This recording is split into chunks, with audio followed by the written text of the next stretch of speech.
Add a biblical perspective to them. The topics we cover are wide-ranging: apologetics, theology, prophecy, creation and evolution, intelligent design, marriage, family, child-rearing, the millennial generation, friends and society, politics, economics, business, religious liberty, the Constitution, public policy, foreign policy, military policy, tensions in the Middle East, abortion, homosexuality, pornography, sexual ethics, media, technology, history, and America's godly heritage.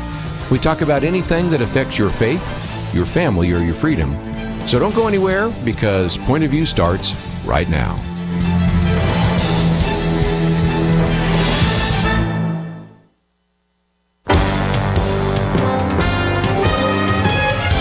Across America, live. This is Point of View.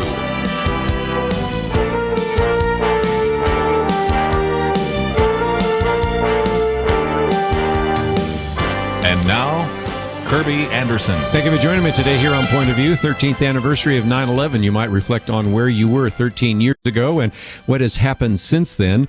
I was looking at one particular commentary which has said that since 9/11, there have been 23,780 separate deadly terror attacks carried out by Islamic extremists. Of course, that's all over the world.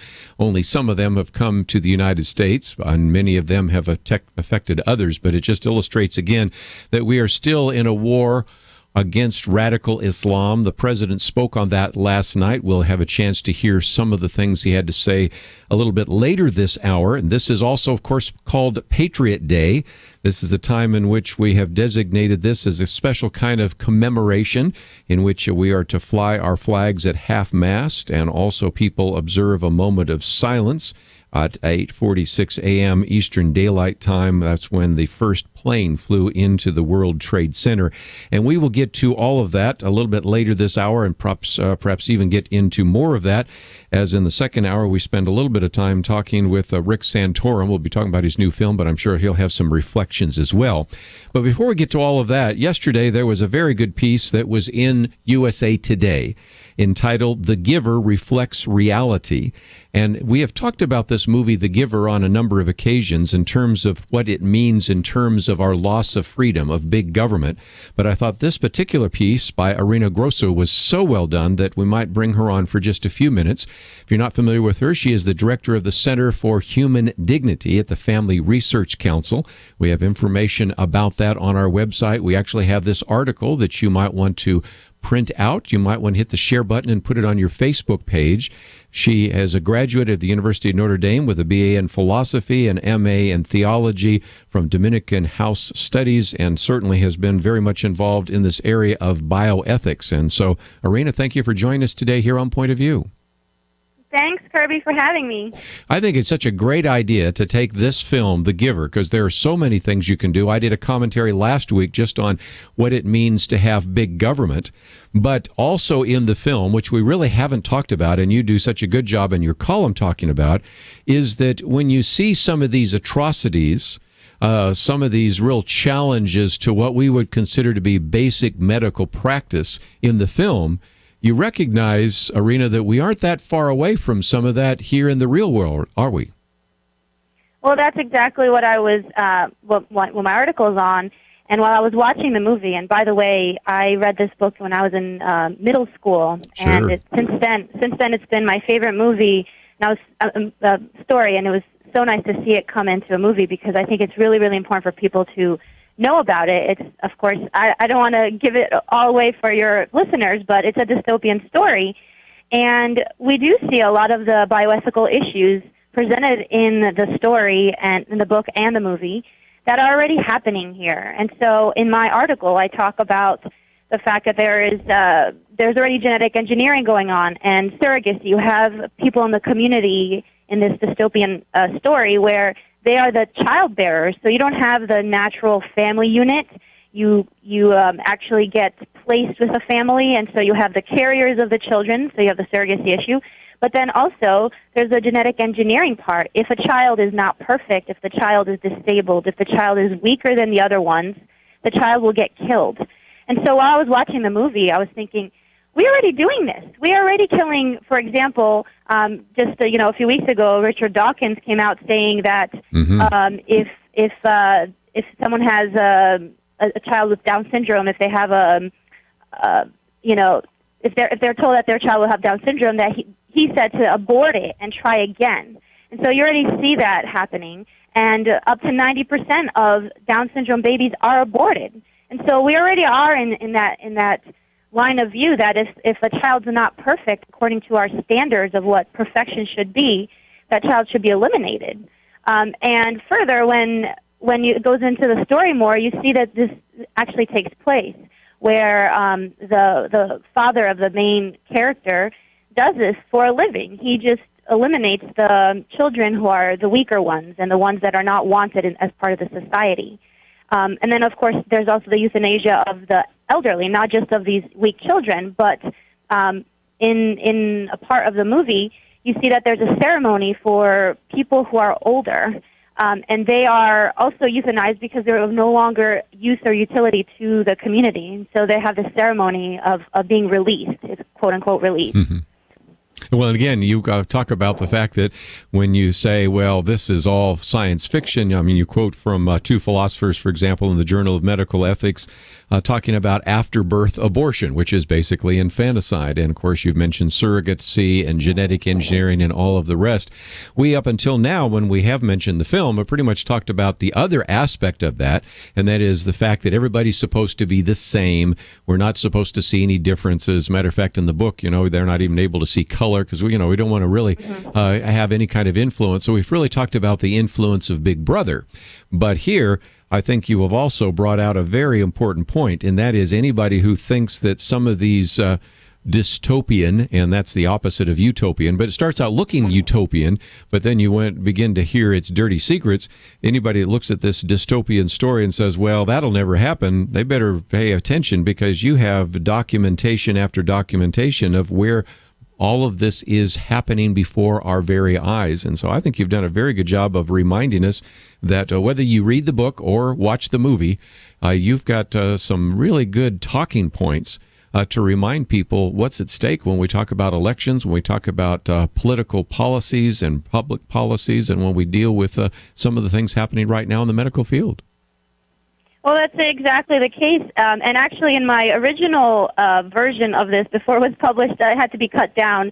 But I mentioned even more examples. And, of course, with surrogacy, we know about the case in Australia a few weeks ago where a family that had a surrogate in Thailand decided they only wanted one of the twins that the surrogate was carrying because the other twin had Down syndrome. Yes. And they wanted to abort the other twin because the twin had Down syndrome. And she said, no, I will raise him. And now, thankfully, she is, and with the help of people from all over the world.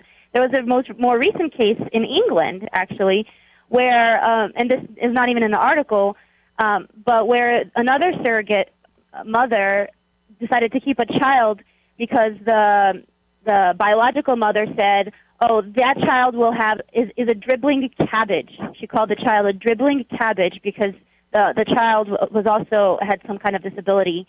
And you see the way that it's become a consumer society, even with regard to life.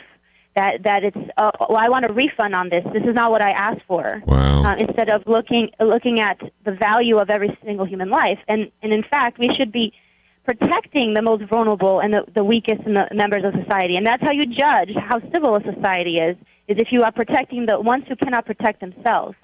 And the more that we attack those who cannot protect themselves, the ones who are more vulnerable, is really barbarism. And I think that Jonas, the main character, makes a really, really great point in the story when he says, they haven't eliminated murder. They just call it by a different name. Yeah, it's called by a different name. Don't we do that? Don't we do that about abortion? Don't we just call it, oh, that's just a clump of cells? Don't we do that in so many ways? We certainly do. We'll take a break, and we'll continue our conversation about this very good article that appeared yesterday in USA Today on The Giver, right after these important messages.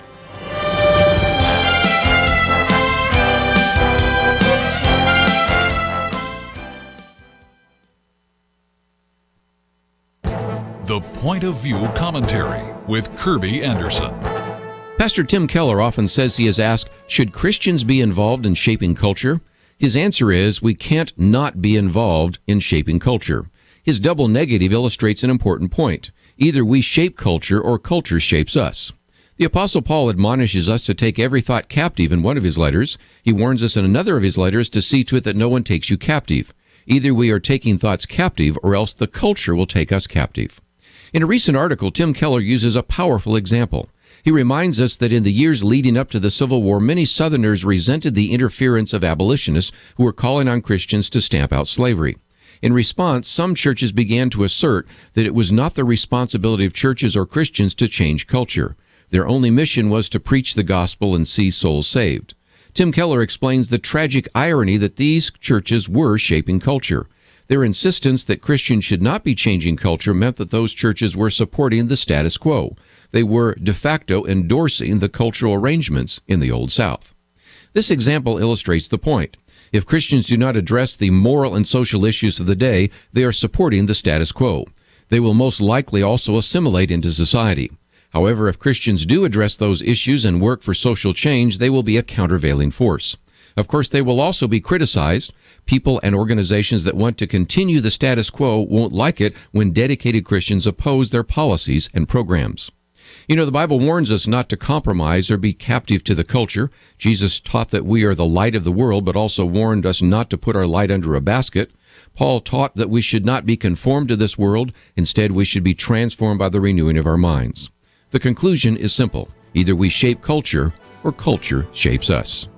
I'm Kirby Anderson, and that's my point of view.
You're listening to Point of View, your listener-supported source for truth. Take it for a few more minutes with Arina Grossu, and she is the director of the Center for Human Dignity at the Family Research Council, talking about the movie The Giver because it illustrates only so well not only what happens if you indeed say we're going to just let an elite group of individuals make choices, because the argument that is made by the character played by Meryl Streep is when people are allowed to choose, they choose wrong. So we can't allow people to make choices. We'll allow bureaucrats. We will allow other individuals, the elite, to make decisions.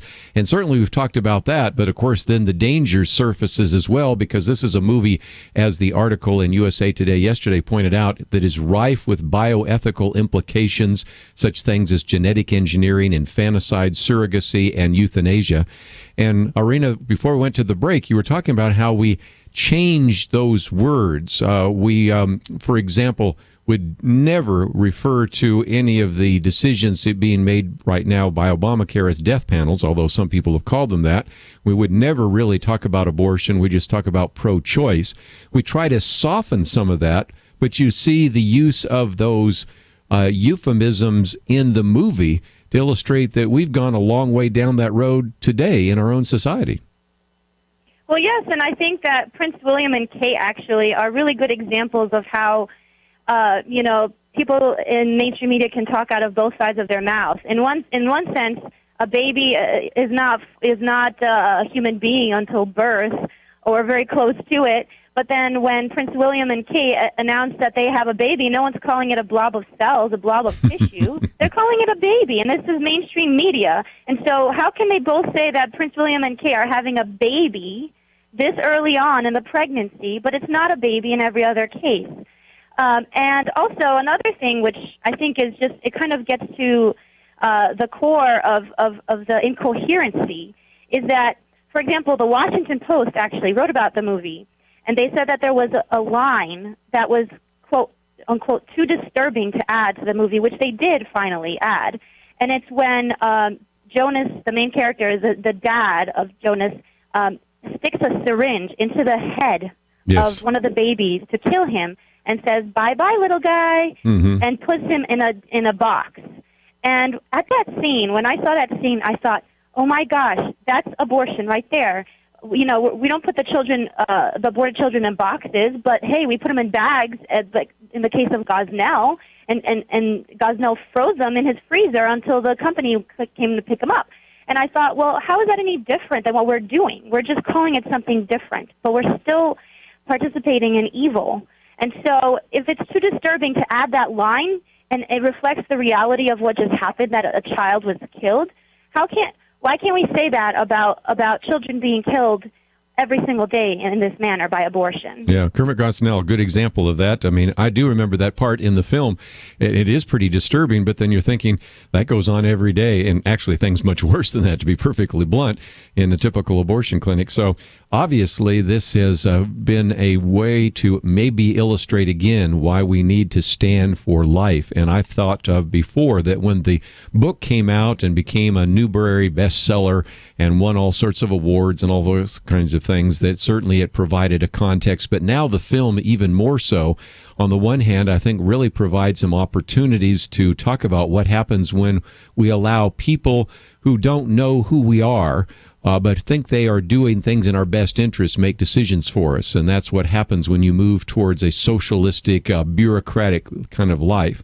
And on the other hand, I think, Arina, you have illustrated again how far we've come in terms of changing some of our bioethical principles. So just before I let you go, I wanted you for just a few minutes to talk about what you're doing there at the Center for Human Dignity. Obviously, this article is just one of many things that you have done, but I would encourage our listeners, if they aren't already receiving the daily reports that come from Tony Perkins at Family Research Council, to do so. But for those of our listeners, and there are many that are concerned about various pro-life issues, what can they begin to do working with you there at the Center for Human Dignity? Well, I focus on all life issues from conception until natural death. So I speak publicly on everything from abortion to the bioethical issues, to pornography, sex trafficking, euthanasia, assisted suicide. And we provide lots of information about all of this so that you can not only become informed yourself, but pass it on to people in your local community or your pastors. We work with family policy council groups in different states to help pass pro-life bills. And so if you're interested in working with us, I would encourage you to contact us, because we are here to serve you and to help the pro-life movement. Again, the article that we have posted here comes from USA Today, and then under the web links, you have a web link to Family Research Council, or just go to frc.org. Arina, thank you for joining us here on Point of View. Let's do it again sometime. Thank you very much. Just before we take a break, let's begin to hear from the president. He spoke last night, and of course, this is the 13th anniversary of 9/11. Last night, of course, was the eve of that. And I thought it would be good to play some of these clips along the way so that you would, if you had a chance to hear it last night, remember some of the thoughts. If not, and this is the first time you've heard it, you can hear what the president had to say. He began by really talking about the fact that he is the commander-in-chief and that safety of this country is his top priority. Over the last several years, we have consistently taken the fight to terrorists who threaten our country. We took out Osama bin Laden and much of al-Qaeda's leadership in Afghanistan and Pakistan. We've targeted al-Qaeda's affiliate in Yemen and recently eliminated the top commander of its affiliate in Somalia. We've done so while bringing more than 140,000 American troops home from Iraq and drawing down our forces in Afghanistan, where our combat mission will end later this year. Thanks to our military and counterterrorism professionals, America is safer. Now, the next comment we're going to have a chance to hear from is one that a lot of people have been commenting about, because he really wanted to say that ISIS is not a Muslim group. It is not tied to Islam. And yet, of course, I would love to get some of your comments as we open up the phones here in just a minute. But again, he insisted that ISIS, or he calls it ISIL, is nothing more than just a radical extremist group. Now, let's make two things clear. ISIL is not Islamic. No religion condones the killing of innocents, and the vast majority of ISIL's victims have been Muslim. And ISIL is certainly not a state. It was formerly al-Qaeda's affiliate in Iraq and has taken advantage of sectarian strife and Syria's civil war to gain territory on both sides of the Iraq-Syrian border. It is recognized by no government, nor by the people it subjugates. ISIL is a terrorist organization, pure and simple, and it has no vision other than the slaughter of all who stand in its way.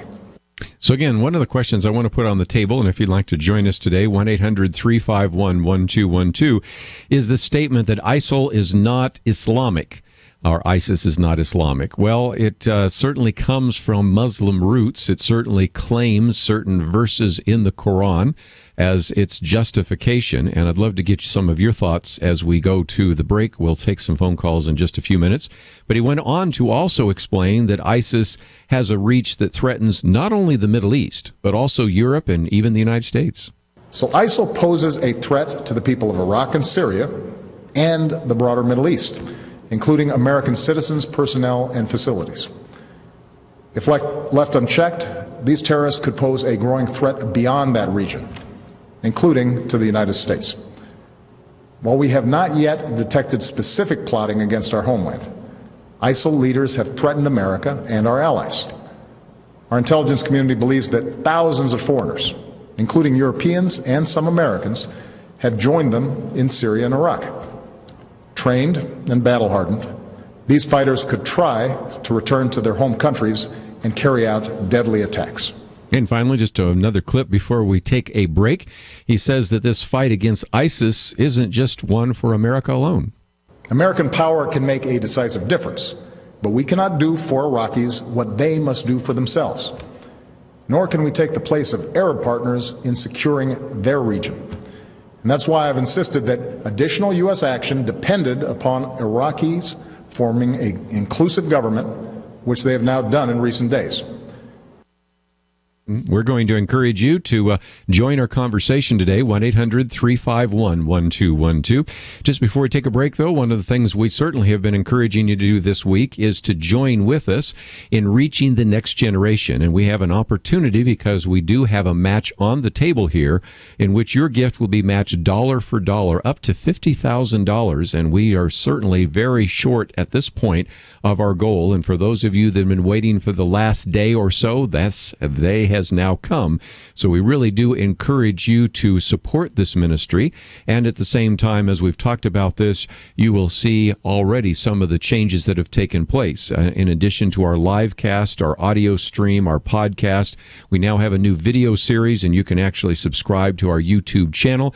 And next week, we'll be rolling out a number of other things, including some of our new videos, as well as our new website. And of course, we will be developing and putting out very shortly the Pray, Organize, and Vote, the POV section, which will help you to cast a more intelligent vote. And so your support of this ministry is vital, and at the same time, it's an opportunity for your gift of $100 to be $200, your gift of $200 to be $400. So please take the time to visit the website, pointofview.net, or if you'd like to talk to somebody, that number to give to this ministry is a different number. It's 800-347-5151. We'll take a break and continue to hear from President Obama right after this. You are listening to Point of View. For materials offered during the program, please write to Point of View, Post Office Box 30. That's Box 30, Dallas, Texas 75221, zip 75221. Or call our toll-free number, 1-800-347-5151. That's 1-800-347-5151. The opinions expressed on Point of View do not necessarily reflect the views of the management or staff of this station.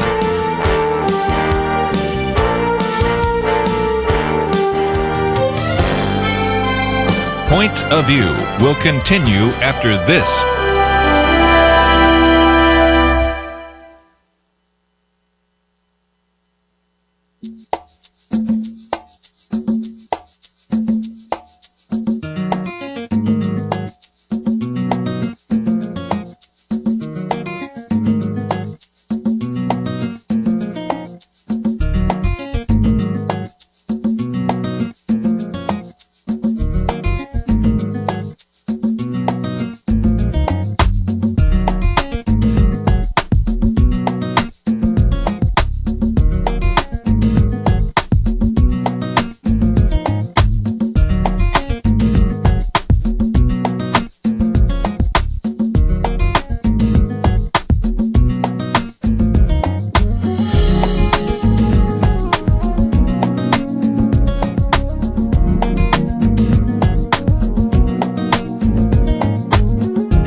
You are listening to Point of View. The opinions expressed on Point of View do not necessarily reflect the views of the management or staff of this station. And now, here again is Kirby Anderson. I'd like to join our conversation today, 1-800-351-1212. Patriots Day. It is 13th anniversary of 9/11, but also the speech by the president last night. How are we going to deal with ISIS? So far, we've heard a little bit of his comment that ISIS, or as he calls it, ISIL, is not Islamic. In just a minute, I'm going to play a couple of the points. He has three major points on how we're going to do that. For a president that said 2 weeks ago we didn't have a strategy, he unfolded the strategy last night. Love to get your comments about that as well. So let's, if we can, go to a phone call. We'll go to, I guess it's Nebraska first, KCMI. Daryl, thank you for joining our conversation today. Kirby, I heard him say that ISIS is enemy of the U.S. and its allies. And what I've heard a lot of times is that they're against Israel. What are they doing against any other American allies? I don't know. So I was wondering if you had information on that. Okay. Instead of focusing on Israel. Yeah, well, there's a couple things to your question. Number one, oftentimes this president and a lot of individuals don't talk about Israel because they feel like Israel does not maybe deserve the kind of support and protection that we give it. And if you've listened to this program at all, know that we have people calling in saying we shouldn't send any support to Israel. Why do we support Israel? And so certainly there have been kind of among liberals and progressives a sense that they have been less supportive of Israel. By the way, that's also true of the oftentimes Palestinian Christians. Did any of you see how poor Senator Ted Cruz was booed off the stage last night when he was speaking to a group of Christians from the Middle East, although a lot of them were Palestinians? And that's in part because of the perception that where many of us around the table think of Israel as being sort of the David against Goliath, there are a lot that think of Israel as the Goliath. Matter of fact, there's a new book out, how Israel came from being David to Goliath.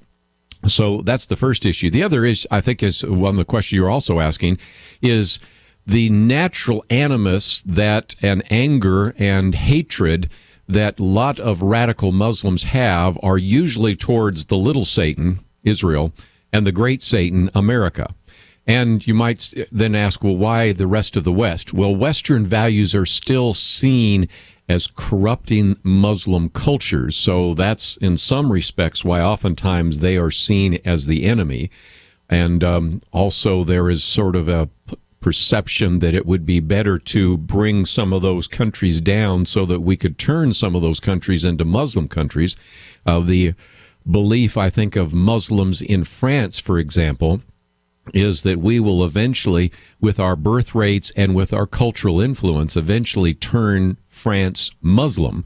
And so there is probably another reason for that as well. So you've got a couple of actual reasons why that is the case. But let me take one more phone call real quickly, and then we'll get back to some of the speeches by the president, because he had a number of things to set forth his strategy, and I think that's going to be important to talk about. But let's go to New Hampshire for just a minute. WSEW. Jerry, what would you like to share with us today? Well, thanks for having me, Kirby. I've been following the ISIL deal, which is what the president calls the ISIL, which is the Levant, which is actually including the stretch of ground called Israel in the Caliphate. And actually, that's an acknowledgement that he accepts that. The reason I'm really calling, and I just want to make that acknowledgement because a lot of people ask, why does he not call him ISIS? Well, that's why. Is we as a country, and our president as our commander-in-chief, didn't do anything to slow ISIL down or ISIS down at all until they had, because we aided them in Syria. We were voting to give them air cover and also weapons, which some of that came through Benghazi as well. There you go. You certainly have done your homework, I might say. Go ahead. Well, I'm a Marine, so then they ran through Egypt, and on their way through, they ran out and killed, crucified, beheaded all the Christians that they could get their hands on, and destroyed all the churches they could. Then they got back into Iraq, which we had just pulled out of, and they captured the Iraqi central bank. They've got about $2 billion in money behind them right now, which is a far greater amount of money than any terrorist organization has ever had behind them. And then they took our equipment, including our Stinger missiles, and took them back to Syria. Now, all those weapons are floating around in these guys' hands who are tied in with Al-Qaeda. Believe me, Al-Qaeda doesn't hate ISIL or ISIS, ISIL as the President Obama calls it. We're really headed for trouble if, in fact, we as Americans don't pay attention to the policies that this president, in fact, is putting in place. I mean, if you lined them all out on a tablet of paper, you'd have to wonder what side he's on. And I think that's a critical question that America really needs to face. Is he siding with America as our country, or is he siding with the radical Muslims? And I got to tell you, if you look at his voting record and the speeches he makes and the support and lack of support he gives to Israel and to Christians around the world, I mean, he released five terrorists we had that are now heading back up Al-Qaeda and traced for an army deserter who, in fact, really committed treason according to the men that he served with. And we leave a Marine down in Mexico and don't say a peep. And our borders are wide open. I've got friends down in Brownsville, Texas, about 5 weeks ago, snagged 5 OTMs other than Mexicans, and are working the border down there with Border Patrol. Border Patrol picked those guys up, thanked them for it. One of the Border Patrol agents came by the next day and said, hey, those guys were on the terrorist list, 11 of them. That's one little spot on a 20-acre ranch down in Brownsville, Texas. We're in trouble, and we really need to face it as a nation and check the direction that we're going. Jerry, I appreciate your comments. A lot of things he said we've talked about before. If you want some more information, I might just mention that I did a commentary on September 2nd and then another one on September 8th. The one on 8th was the more dangerous than Al-Qaeda, making the case, which has been actually widely distributed by the Daily Signal, of 11 reasons why ISIS might be more dangerous than Al-Qaeda. And as you heard, Jerry will rattle off that list of equipment that they have, the amount of money that they have, perhaps the most funded and best funded radical terrorist organization in the history of the world. Get anywhere from $2 million a day just from their oil fields, all the millions, and now up to maybe even $1 billion in terms of all sorts of resources from banks and extortion and all of the rest, and occupying about 35,000 square miles, which is probably larger than even the state of Maryland, just to give you an idea of the kind of influence of ISIS. And, of course, we also talked about the difference between ISIS and ISIL. That's in that column as well. Let's, if we can, for just a minute, though, listen to the president's strategy. I'd love to get some of your comments about whether the strategy makes sense. First of all, the president says he has a new strategy to bring ISIS down. So tonight, with a new Iraqi government in place and following consultations with allies abroad and Congress at home, I can announce that America will lead a broad coalition to roll back this terrorist threat. Our objective is clear. We will degrade and ultimately destroy ISIL through a comprehensive and sustained counterterrorism strategy. And then again, we were going to look at 3 points. We'll not get all of them before the break, but let's take his first point in his new strategy against ISIS. First, we will conduct a systematic campaign of airstrikes against these terrorists. Working with the Iraqi government, we will expand our efforts beyond protecting our own people and humanitarian missions so that we're hitting ISIL targets as Iraqi forces go on offense. Moreover, I've made it clear that we will hunt down terrorists who threaten our country wherever they are. That means I will not hesitate to take action against ISIL in Syria as well as Iraq. This is a core principle of my presidency. If you threaten America, you will find no safe haven. So that's his first point. Let's take his second point, and then we'll take a break.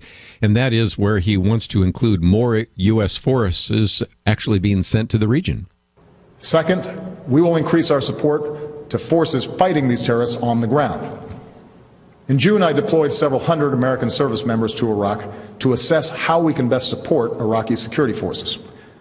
Now that those teams have completed their work and Iraq has formed a government, we will send an additional 475 service members to Iraq.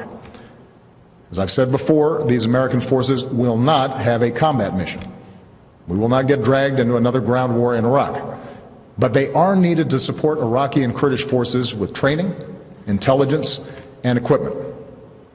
We'll also support Iraq's efforts to stand up National Guard units to help Sunni communities secure their own freedom from ISIL's control. So again, one of the questions that I also want to put on the table, in addition to his comment that ISIL is not Islamic, Does this strategy make sense? Because we are assuming that we can roll back perhaps one of the best finances, battle-hardened, radical Islamic groups in history by simply a bombing campaign and not putting boots on the ground. Now, he does that in large part because Americans are war-weary, but does that make sense from a strategy point of view as well? We'll come back and hear his third point and also his desire to have Congress fund this without actually getting Congress to approve this as a military action. But if you'd like to join our conversation, that number is 1-800-351-1212. President's speech last night. We're having a chance to look at it and get your comments. The program is called Point of View. We'd love to hear your point of view. We'll take some of those calls right after this.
Now, back to Point of View, your listener-supported source for truth. Like to join our conversation, 1-800-351-1212. Two issues on the table that I've certainly been able to derive from the president's speech last night. One, ISIL is not Islamic. The other is the idea of no boots on the ground, which has been kind of typical, if you think about it, for some of the Democratic presidents. I mean, that is, in a sense, how President Clinton conducted the Bosnia War. And with smart bombs and things like that, we certainly can degrade. But if we do not have some forces on the ground, and the hope here is to work with the various groups that are already there, the Peshmerga and maybe others that might be able to bring about some kind of defeat of ISIS. That is at least the hope of the president. Love to get some of your comments. Let's go to Kentucky and talk to Gary. Gary, thank you for calling today. Hello there. What would you like to share? Well, that speech that he gave last night, I don't know. I've seen a lot of presidents come on and give their speeches and their State of the Union addresses and stuff, but he seemed so wishy-washy last night. I mean, he says about a strategy.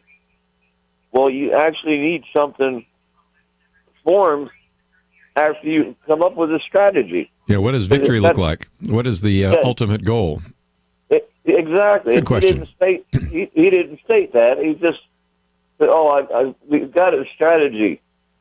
And as far as our borders go, I mean, we have ISIS people here in this country already. Yes, we do. And from what I understand, there's a couple, 100 of them went from Canada, went to join ISIS to fight, and 30 of them come back. Well, that's getting too close for comfort also. Certainly is. He's being naive about the whole thing. Yesterday I did very quickly a series of questions, some of which were first put on a website by Newt Gingrich, and whether you like Newt Gingrich or not, he's really good at asking questions. And one of those is, are we going to do anything in the United States like is being done in the UK by David Cameron? And that is, if you go and show any kind of support for radical Islam, even if you have a British passport, I'm not so sure I'm going to let you back into the country. So that's an important issue that certainly was not addressed last night. But let's give the president his due. We've looked at two of his strategies. Let's also talk about the fact that he plans to ask Congress for permission to send other U.S. resources to the Syrian rebels. Across the border in Syria, we have ramped up our military assistance to the Syrian opposition. Tonight I call on Congress again to give us additional authorities and resources to train and equip these fighters. In the fight against ISIL, we cannot rely on an Assad regime that terrorizes its own people, a regime that will never regain the legitimacy it has lost. Instead, we must strengthen the opposition as the best counterweight to extremists like ISIL, while pursuing the political solution necessary to solve Syria's crisis once and for all. One more point. He had a number of points. This was his third point in his new strategy.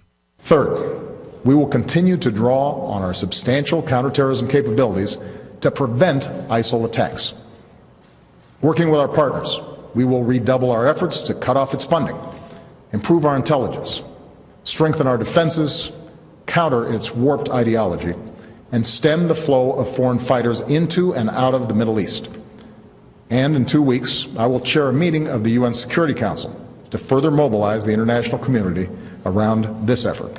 So again, just a little bit of a look at the president's message last night. We will also play some of this tomorrow, some of the other clips, and we certainly, even in the second hour today, will get into a little bit more. But let's take a few more phone calls just before we run out of this first hour. We'll go to California, KNLB. Gary, what would you like to share with us today? Yes, hi. I'm here at 29 Palms. I'm a foreign military, Vietnam era, then Cold War. And I want to comment on the second point you made, the part about putting no boots on the ground, where they're going to be there with weapons. If one American gets shot, we're going to be back in war again. And that's how it happened in Nam, and that's how it happens in all these little skirmishes that we tried to get involved with. Right. He didn't help the Iraq the first time. He was over there fighting Iraq. We're here to help the government. Well, we lost that battle, too, in a sense. And he didn't really help them to do better in their training than we did before. So what is going to be the difference now? That's a good question. I think it's a really good, relevant question. You know what? We are a war-weary American public, and the president, I think, is doing this and sort of poll-tested. He realized a couple of weeks ago that when he referred to ISIS as the JV, and people began to see the social media, and then they see the two reporters being beheaded, he began to say, well, I've got to do something here, if nothing else, just for a political reason, so that I can look strong and help my fellow Democrats so that I don't lose the U.S. Senate to the Republicans. But at the same time, it's a strategy that says, well, we're really not going to do that much. We're going to increase our bombing and we're going to do some counterterrorism. But as you said, what's the end game? And we certainly have shown in places like Vietnam, probably even Korean War, but I'll leave that one alone. We'll just take Vietnam and then some of our Desert Storms, that we just don't really have an end game. And this time, I think the end game is even more elusive than it was for George Herbert Walker Bush or George W. Bush.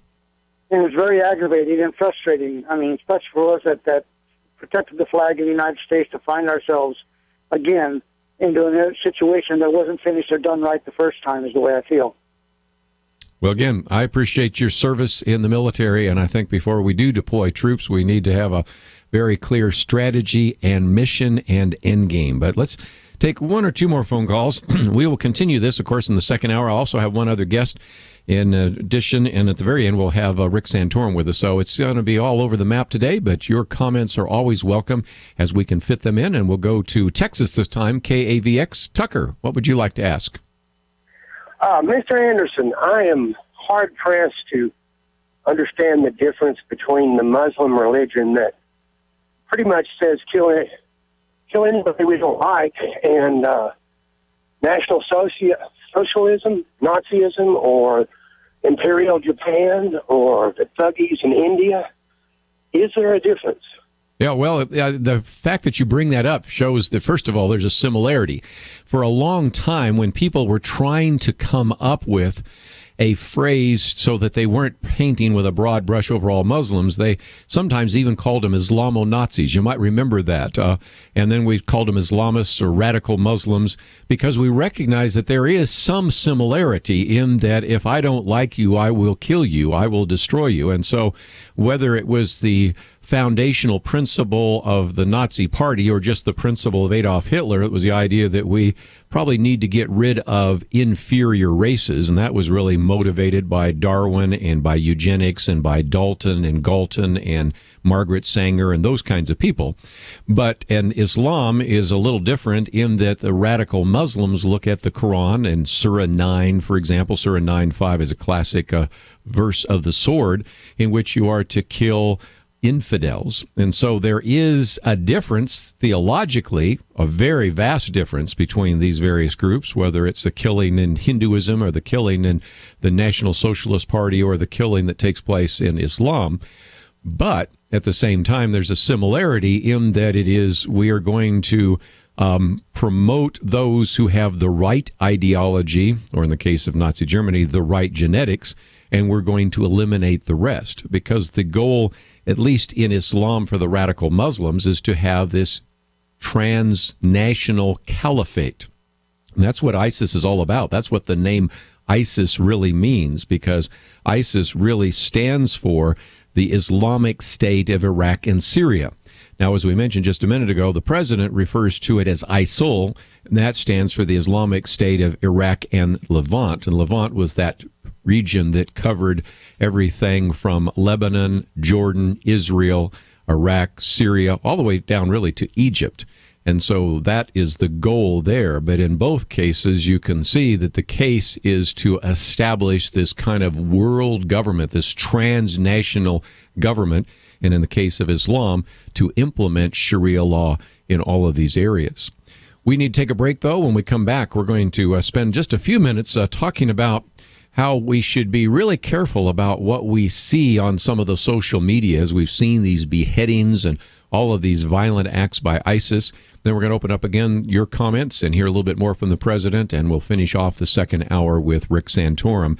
But let me once again mention the fact that we are really encouraging you to join with us right now, as we have a match on the table. And if you have never supported this ministry, can I encourage you to maybe make a special first gift to us at pointofview.net? If you'd like to know a little bit more about how you can support this ministry, that toll-free number is 800-347-5151. We'll continue our conversation right after these important messages. Across the nation, this is Point of View. For materials offered during the broadcast, please write to Point of View, Post Office Box 30. That's Box 30, Dallas, Texas 75221. Zip 75221. Or call our toll-free number 1-800-347-5151. Point of View will continue after this. Point of View is produced by Point of View Ministries and is supported by your generous tax-deductible contributions. I just thank God for y'all. I listen to you every day, truly. I wanted to thank y'all for everything you do each day to inform Christian families and our community about the things we can do, and just the way you're so informative. I listen to you daily and love you guys and appreciate you so much. God bless you, Kirby, for keeping this show so on track and for the decades of wonderful help to this nation that Point of View has been. We're all big fans of your work, and we pray that God will just prosper it. As a Christian, over the years that I've followed this program, I am constantly challenged to be on guard and to evaluate what's going on. And if for no other reason, to protect the caliber and the truth of your programming, I need to participate and to back your program financially to ensure that the truth stays out there for people to hear, to view, and to be a part of.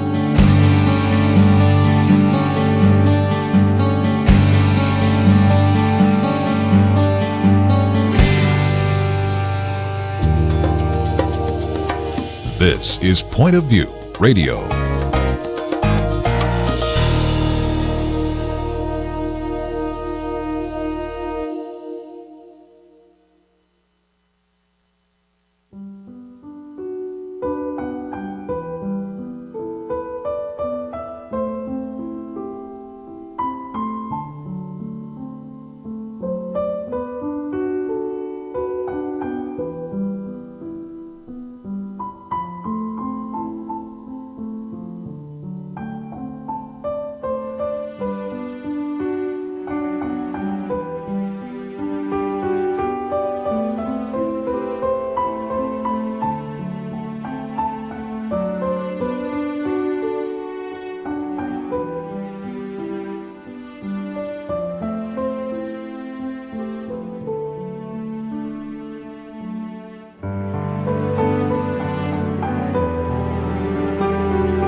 Hi, this is Kirby Anderson. You know, each day we take on the tough issues and provide a biblical perspective to them. The topics we cover are wide-ranging: apologetics, theology, prophecy, creation and evolution, intelligent design, marriage, family, child-rearing, the millennial generation, friends and society, politics, economics, business, religious liberty, the Constitution, public policy, foreign policy, military policy, tensions in the Middle East, abortion, homosexuality, pornography, sexual ethics, media, technology, history, and America's godly heritage. We talk about anything that affects your faith, your family, or your freedom. So don't go anywhere, because Point of View continues right now.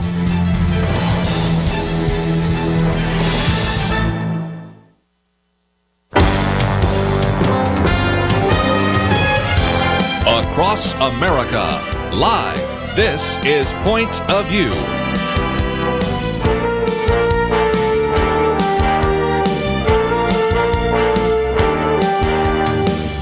And now, Kirby Anderson. Second hour today, if you'd like to join our conversation, 1-800-351-1212.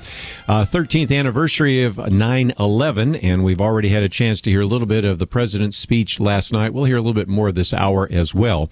But before we get back into some of that, since it is, of course, the anniversary of 9/11, and because over these last few weeks we've seen some really graphic images in social media, and we've talked a little bit about that. I wanted to bring Deborah Dunn on because she has written about this. As a matter of fact, we have her book available on our website. It's an ebook, Emotional Pain, Healing the Hurting Heart.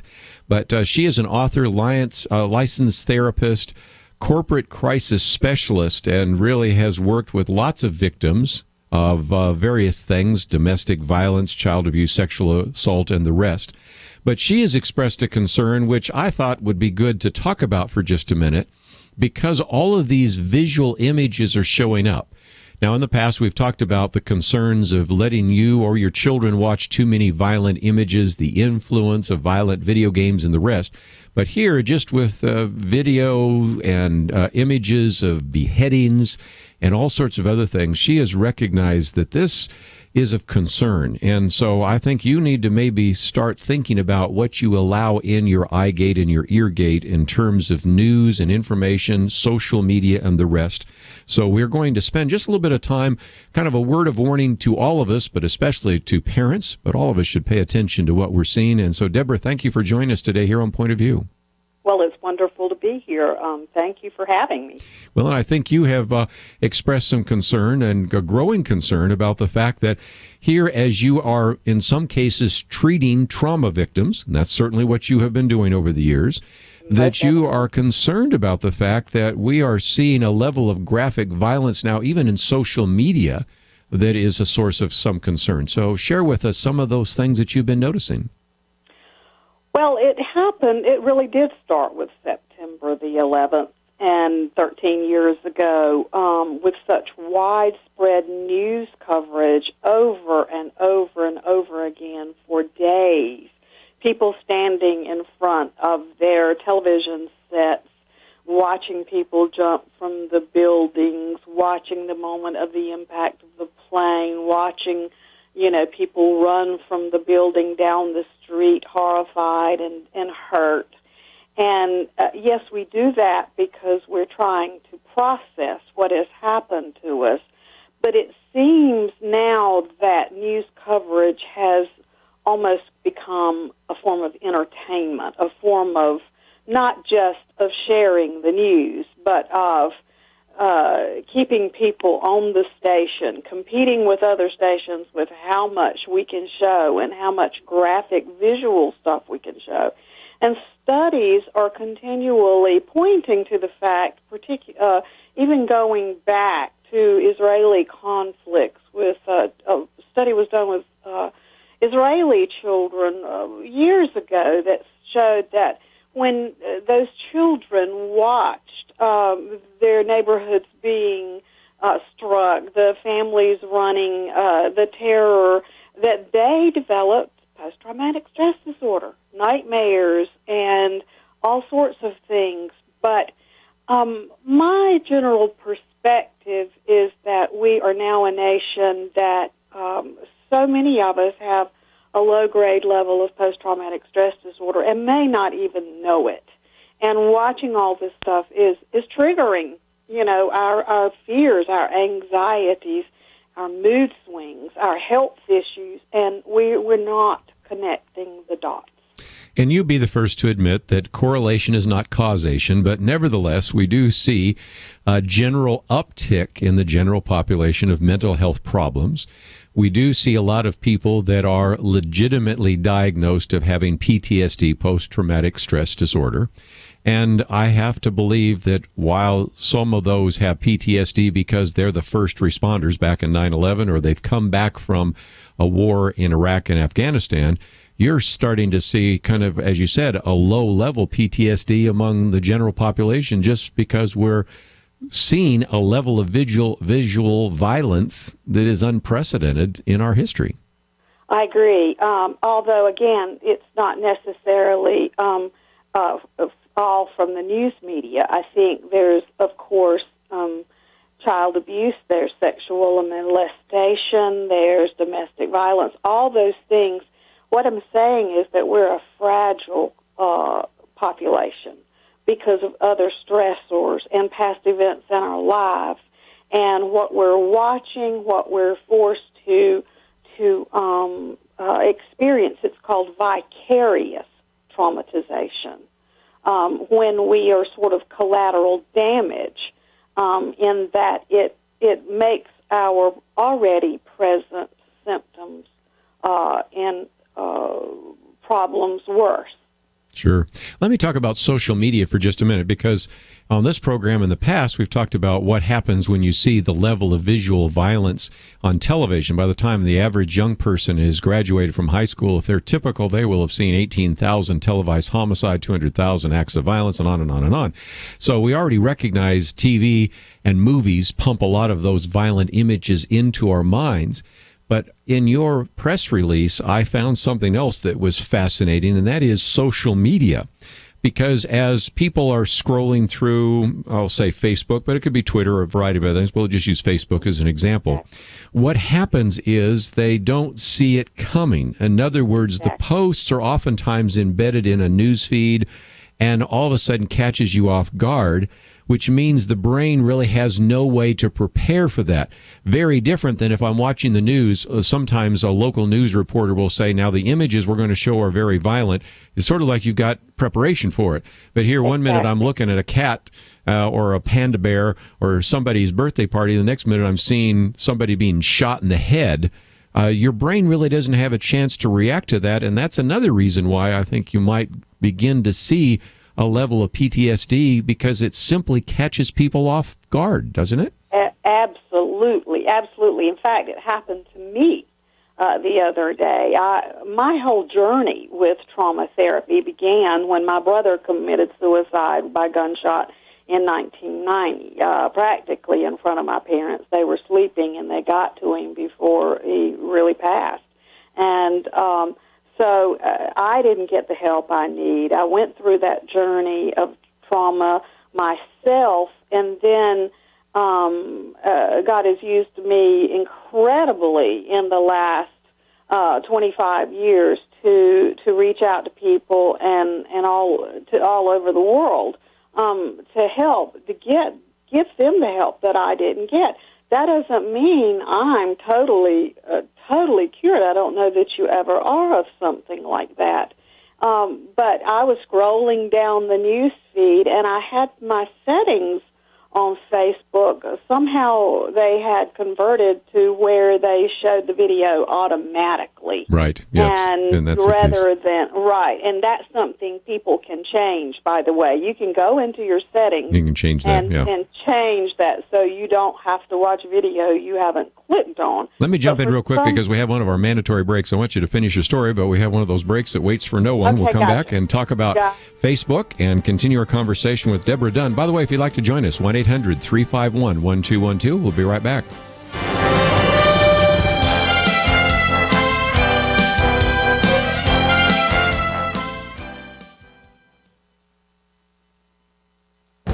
The Point of View Commentary with Kirby Anderson. Pastor Tim Keller often says he is asked, should Christians be involved in shaping culture? His answer is, we can't not be involved in shaping culture. His double negative illustrates an important point. Either we shape culture or culture shapes us. The Apostle Paul admonishes us to take every thought captive in one of his letters. He warns us in another of his letters to see to it that no one takes you captive.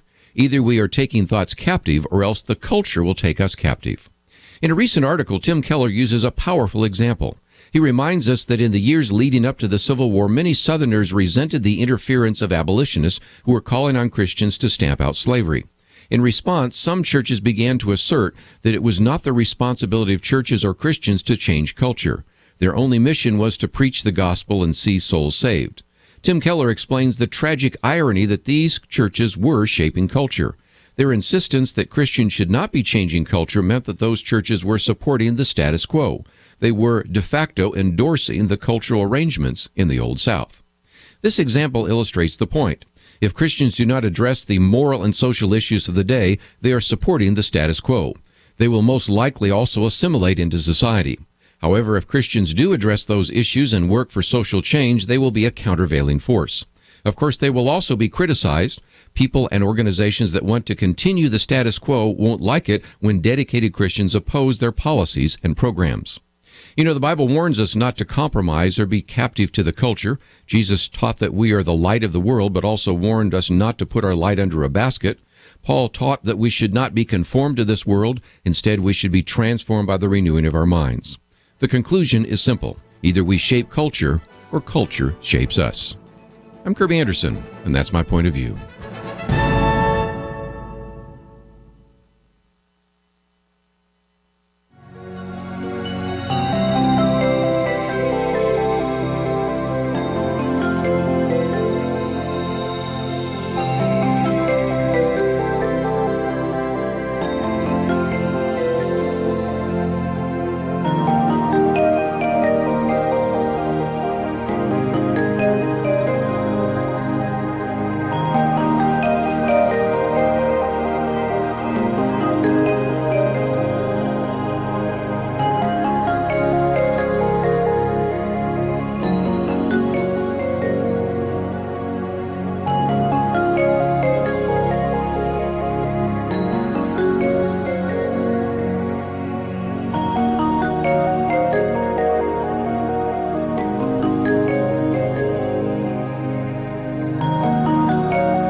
You're listening to Point of View, your listener-supported source for truth. Deborah Dunn with us for a few more minutes. If you'd like to join our conversation, 1-800-351-1212. Let me just mention again, her ebook, Emotional Pain, Healing the Hurting Heart, is a resource that I certainly would commend to you. We've talked about PTSD, post-traumatic stress disorder, before. We're talking about it right now. And Deborah, let me come back to that because we're already sort of moving into what we can do. And one of those that you mentioned just in passing is that you can change the setting on your Facebook so it doesn't automatically show the videos. And that was something that you had not done until recently. And so let's finish the story because you were blindsided, as many of us have been blindsided by some of these very graphic, violent videos on places like Facebook. Exactly. And what I was going to say is that when you feel, when you know that you're having a traumatic stress reaction, when it's a gut, terrible, yucky feeling and your heart lurches, when you see something, then you know, okay, that your brain has just taken a hit. And then if you get off of your computer, you go about your day, but you keep replaying that scene in your mind over and over again. So I do want to not just spend the whole time talking about, how this happens. I want to give people very specific tips for managing content, for managing what they see and hear, still stay informed. And my catchphrase is be on a need-to-know basis. Great line. Run your life as if you were, what can you do about this?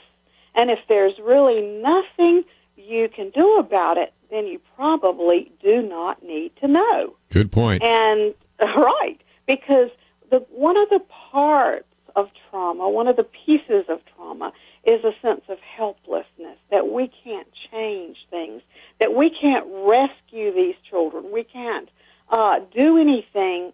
We can pray, and we don't pray.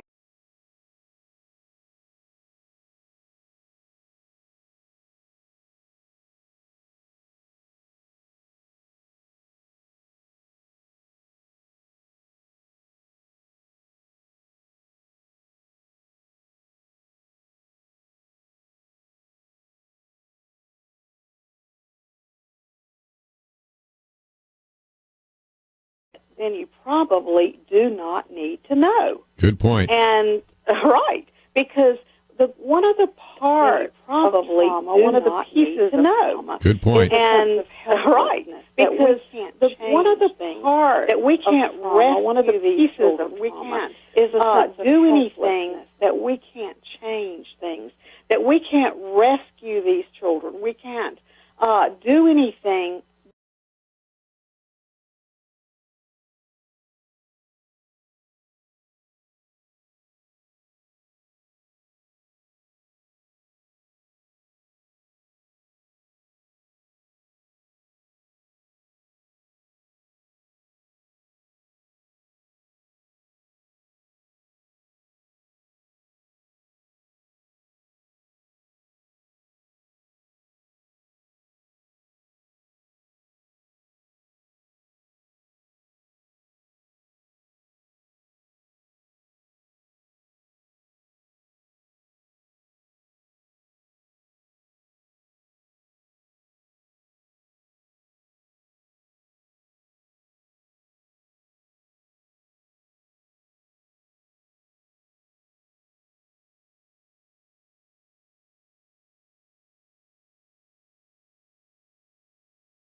You are listening to Point of View.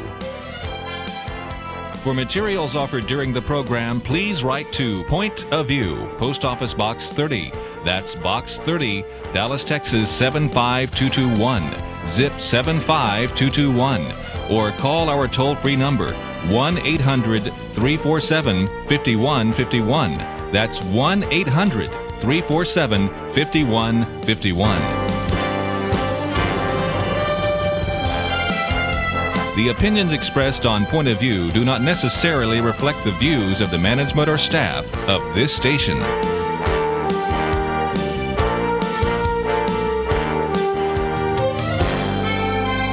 Point of View will continue after this.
are listening to Point of View. The opinions expressed on Point of View do not necessarily reflect the views of the management or staff of this station. And now, here again is Kirby Anderson. Final half hour. If you'd like to join our conversation today, 1-800-351-1212. Let me explain what just happened. I've been doing this program either as a guest host for Marlon Maddox, a co-host, or as the host for 28 years.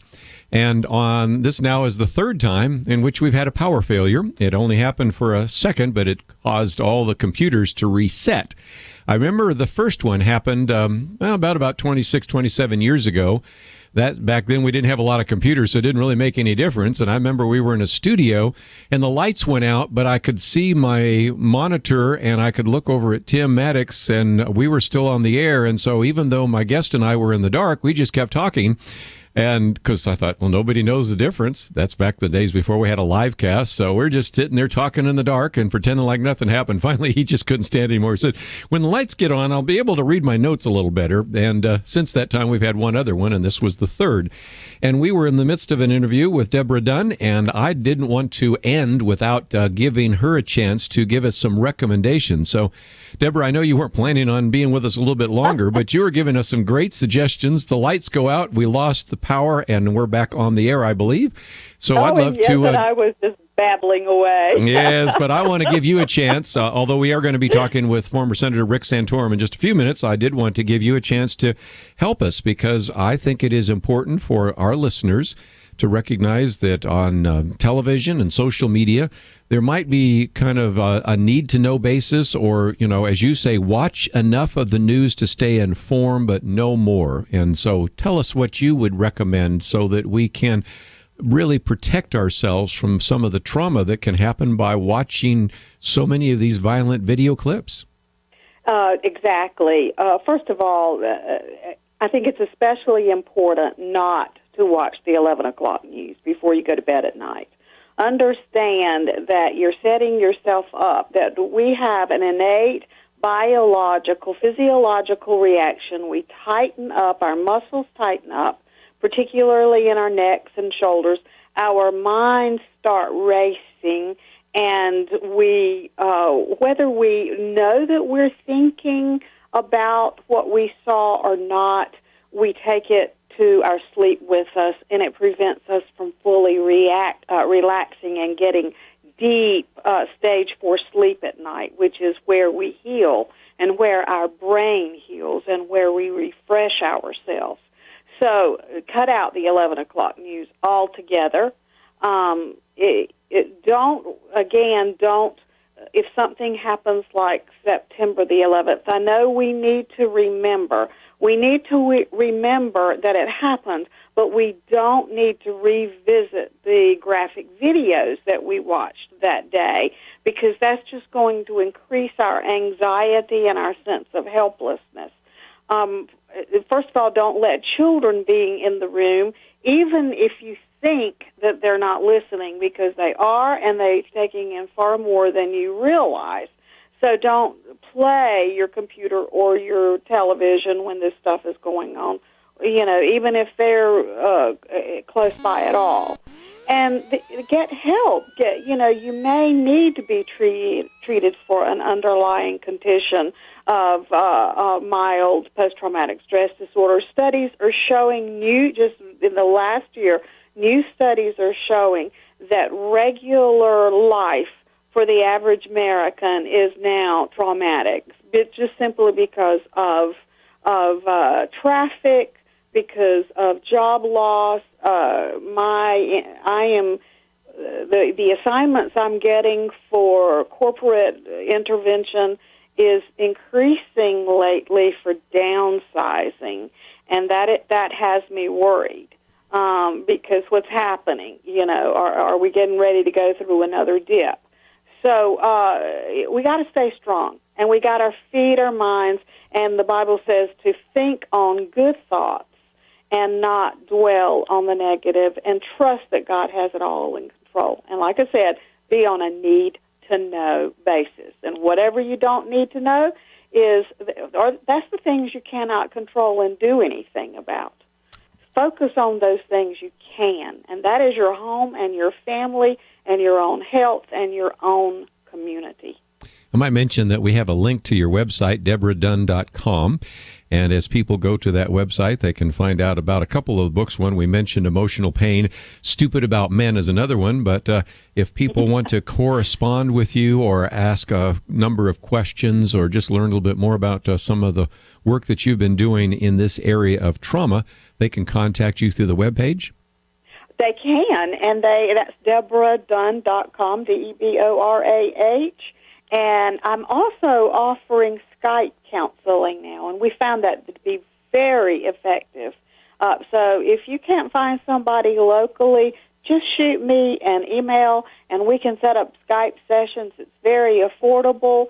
And send me emails, if you'd like to know more about my book. If I speak as well, and I travel and speak, and I would be glad to come to your community or to your functions and speak on this topic, because I think it's very, very important. These are the days where we have to guard our hearts, and that includes our minds. I would certainly agree.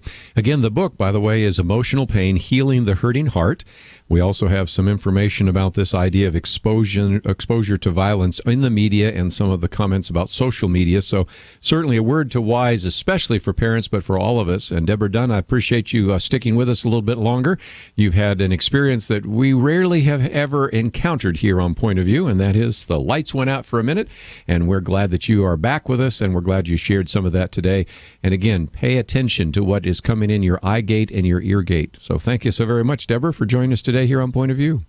Thank you. And, I considered it a compliment that the lights went out, because obviously somebody didn't want this message to go out. So thank you for persevering. When the lights go out on 9/11, you always start paying attention. But I found out that somebody was in a nearby sandwich shop. The lights went out there, so it's all in this area. It wasn't just in this room.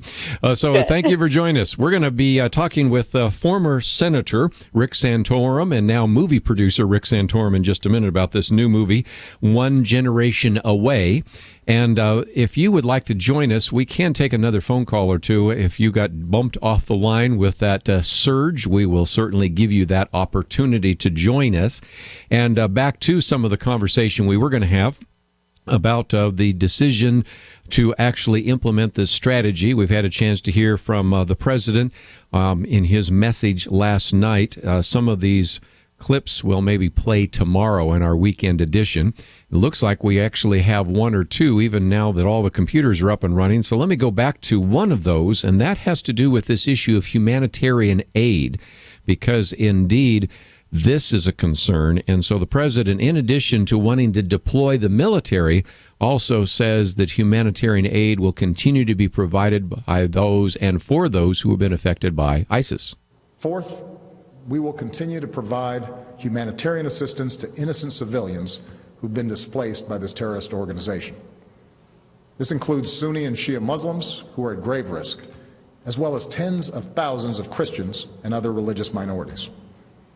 We cannot allow these communities to be driven from their ancient homelands.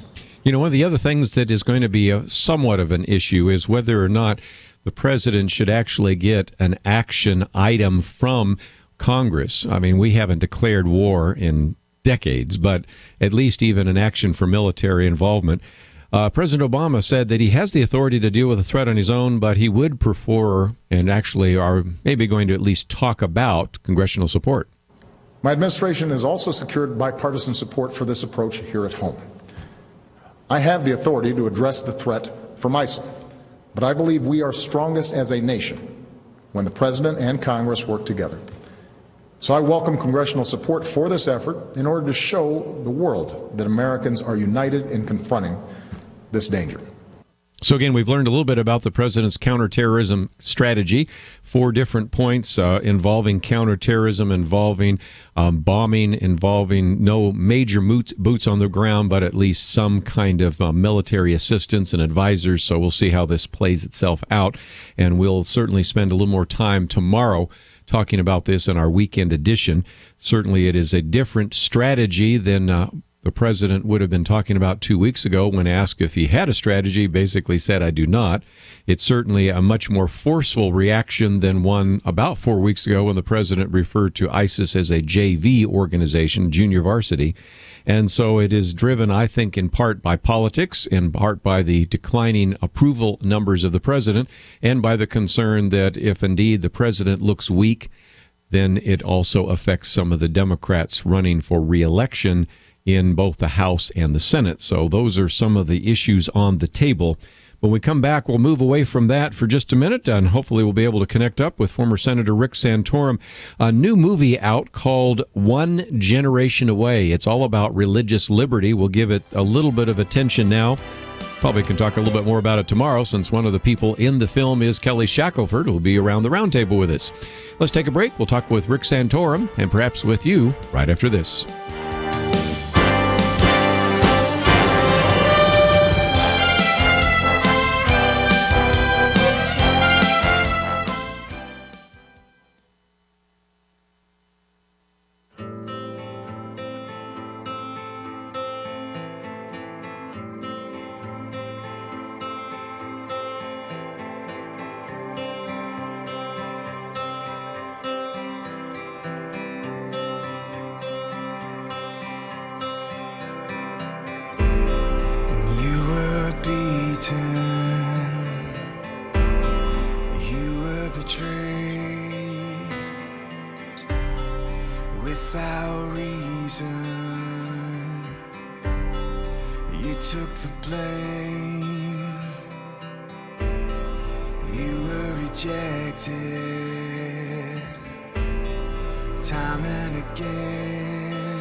Now, back to Point of View, your listener-supported source for truth. Back for a few more minutes, and we're privileged to have with us for just a few minutes the former U.S. Senator from Pennsylvania, Rick Santorum, author of the book It Takes a Family and American Patriots, also established Patriot Voices, of course, an individual that ran for the presidency and has been very much involved in producing some outstanding films. One that we're going to be talking about now, One Generation Away, and is a film that really talks about the erosion of religious liberty. We have a link to onegenerationawaymovie.com. And Senator Rick Santorum, always a delight to have you on Point of View with us. Well, thank you very much for having me on, and thank you for that kind introduction. I appreciate it. Appreciate that. No, you're very busy, and I know you've been talking to some people, but you stepped outside to chat with us for just a minute. And in the film, we'll spend some more time talking about it tomorrow, because one of the people that you interview is Kelly Shackelford, who joins us every Friday for our weekend edition. Of course, we have Eric Metaxas and some of the others. But this is a great film, and I would just want you to maybe talk about what we as individuals and what pastors can do to maybe put together a world premiere on this. Yes, if you go to onegenerationawaymovie.com, which you just referred to, there's an opportunity to sign up, because this movie can only be seen in a church. I'll expand that. Or a college and university. We're also allowing college and universities to have the opportunity to premiere this movie, because this is a world premiere. It's not being shown anywhere else. It's the opportunity to bring it to your community is really, we're putting it in the hands of the church, because we believe this is a great has great ministry value for the church, but also it's a great wake-up call to the church. America needs the church.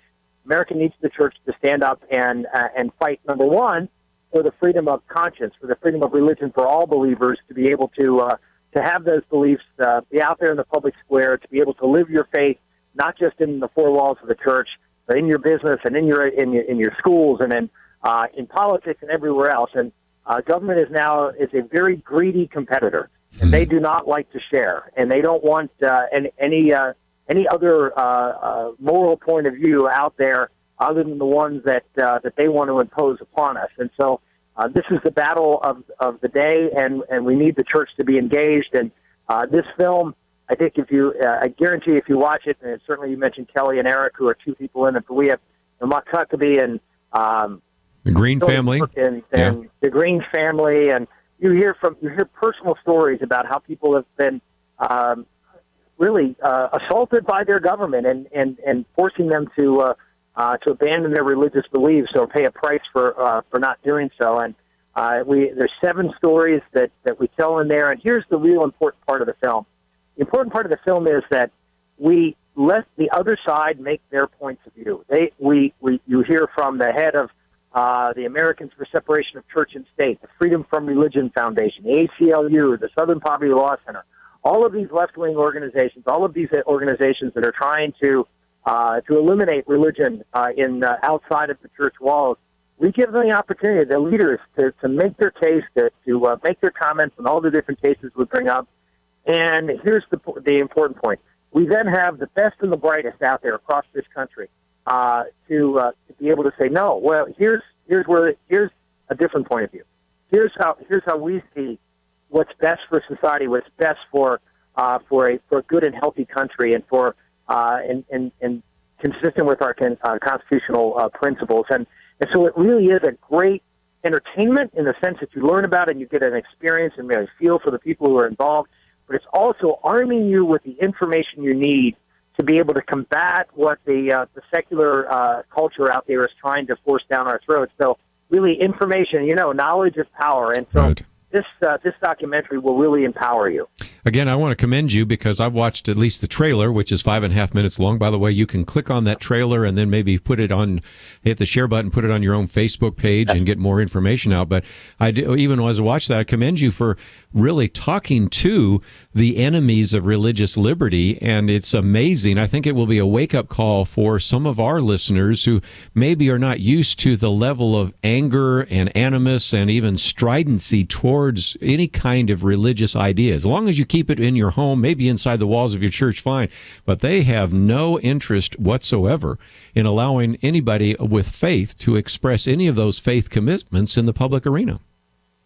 Yeah, you see that very, very stridently with, again, all of these different, you talked about the Hobby Lobby case, but the first case we start out with is Mount Soledad, which is a huge cross that sits on top of the hill outside of San Diego. And you hear people just, the people get angry. You're trying to force your religion upon me. You're trying to tell me that I'm wrong. And which is, no one's trying to tell you that you're wrong. We're just trying to, this is America. You should be able to express what you think. Sure. And so you see what's going on in the classroom. Again, they don't want children exposed to this dangerous stuff, this stuff that's going to make other people, if they don't share your feelings, they're going to make people feel bad because they're going to be isolated, or they're not going to feel like that you're telling them that they're wrong. And so you really do hear the other side. But again, the important thing is you get empowered with the information to be able to go out and do what we need to do, which is take back the public square. We don't fight back, and if we don't fight back, we're going to continue to lose ground. And pretty soon we're going to see situations like we see in Europe, where pastors are going to be prosecuted for preaching the gospel. Well, I certainly would say that would be the case. Just before I go, also, we have a link not only, of course, to this film, One Generation Away, but also if people click on your picture, they will also find Patriot Voices, and that's another place for people to follow your campaign and how you've been helping other campaigns and all the things that are happening. So I know you're in the midst of talking to others, so I'll let you get back to that. But Senator Rick Santorum, just always a delight to have you on the program with us.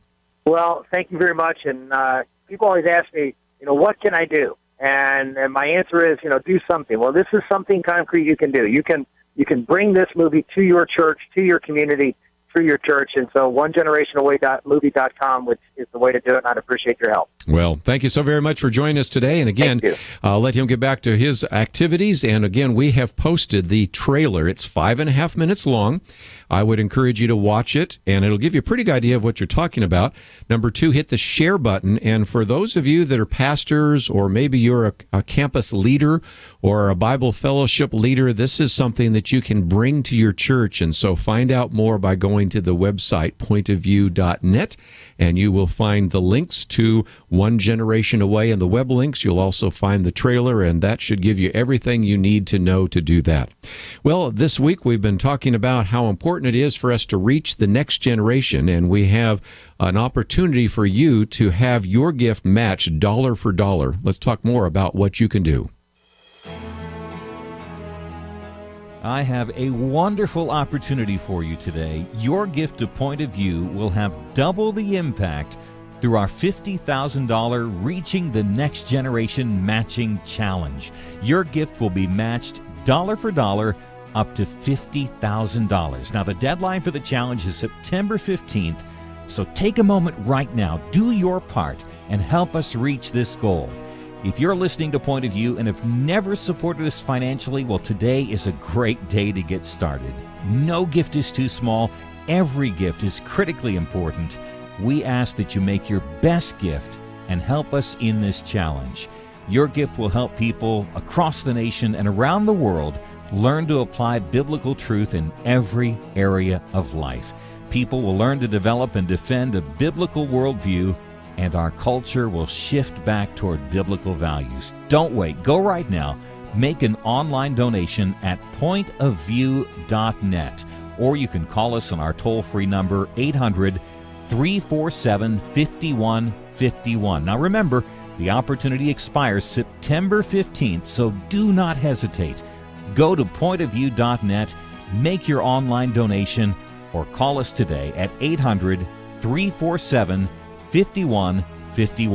We certainly do need to hear from you. We're coming to the end of this match challenge, and as you give to this ministry, you're not only supporting the radio program, but also the full media expansion that we've been involved with, a video series that is now being unfolded and going to be premiered in the YouTube channel that we have, of course, a new website, and of course, all the things that we've been doing with our Livecast, our podcast, and much more. And don't forget, coming up very soon, our POV site, Pray, Organize, and Vote, something to help you be more educated in casting your vote in 2014. So again, we need to hear from you, 1-800-347-5151. The website is pointofview.net, and we would love to hear from you. That's all we have for today. I want to thank Andrew and Catherine, Chris, and Shamila. We'll have a great day, and we will see you back here tomorrow.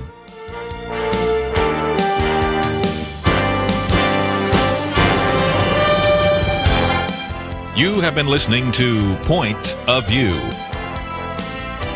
For materials offered on the program, please write to Point of View, Post Office Box 30.